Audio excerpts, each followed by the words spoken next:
Drama serial Jannisar में आप देखेंगे कि दुआ को जब पता चलेगा कि फ़िज़ा का शौहर सरफराज है तो सरफराज के बारे में मालूमात करेगी, क्योंकि उसका नाम सुन के ही वो चौंक उठती है और उसको सरफराज याद आ जाता है। इसलिए वो कहती है कि मैंने तो अपने बहनोई का चेहरा भी नहीं देखा और नाम भी नहीं सुना। तो यहाँ पर अब फ़िज़ा कहेगी कि उनका नाम सरफराज है और वो बहुत ही अच्छे हैं, और इस तरह से वो पर्दे डालने की कोशिश करेगी। लेकिन सरफराज का नाम सुन के ही दुआ जो है वो चौंक उठेगी और वो उसकी पिक मांगेगी और कहेगी, मुझे अपने शौहर की कोई पिक तो दिखाओ, मैंने तो जीजा जी का चेहरा भी नहीं देखा और रुखसती भी ऐसे ही हो गई थी तुम्हारी।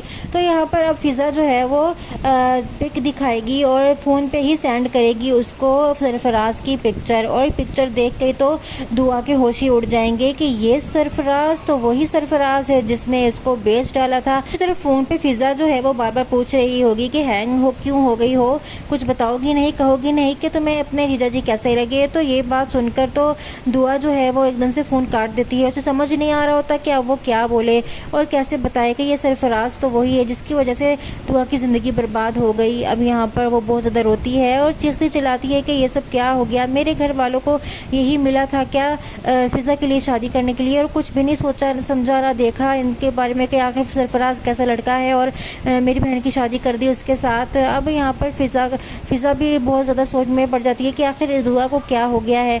लेकिन यहाँ पर अब जैसे ही नौशेरवा आएगा कमरे में तो दुआ रो रही होगी, उसे पूछेगा कि आखिर तुम्हें क्या हुआ है, और वो बोलेगी कि मेरा माजी मेरे सामने आके खड़ा हो गया है, मुझे समझ नहीं आ रही मैं क्या करूं।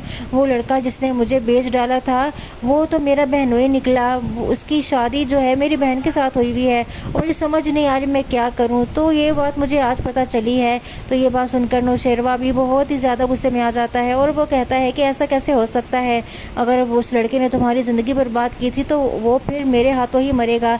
लेकिन यहाँ पर उसे रोक देती है दुआ और वो कहती है कि ऐसा नहीं हो सकता, मारना तो मैं भी उसको चाहती हूँ लेकिन वो मेरा बहनोई है, वो मेरी बहन का शौहर है, अगर वो मर गया तो मेरी बहन बेवा हो जाएगी। मैं समझ नहीं आ रहा मुझे मैं क्या करूँ, क्या मैं फ़िज़ा को सच्चाई बता दूँ कि ये वो लड़का है तो फिर उसका तो घर बर्बाद हो जाएगा, पता नहीं मुझे समझ नहीं आ रही मैं क्या करूँ। लेकिन यहाँ पर नौशेरवा कहता है कि तुम वही करो जो तुम्हारा दिल चाहता है और जो सही है उसको सही बोलो और जो गलत है वो गलत। वो लड़का तुम्हारी ज़िंदगी बर्बाद करके अब तुम्हारी बहन की ज़िंदगी बर्बाद करने लगा हुआ है, तो तुम इस तरह से चुप करके बैठोगी, तुम्हें ऐसे चुप नहीं बैठना चाहिए।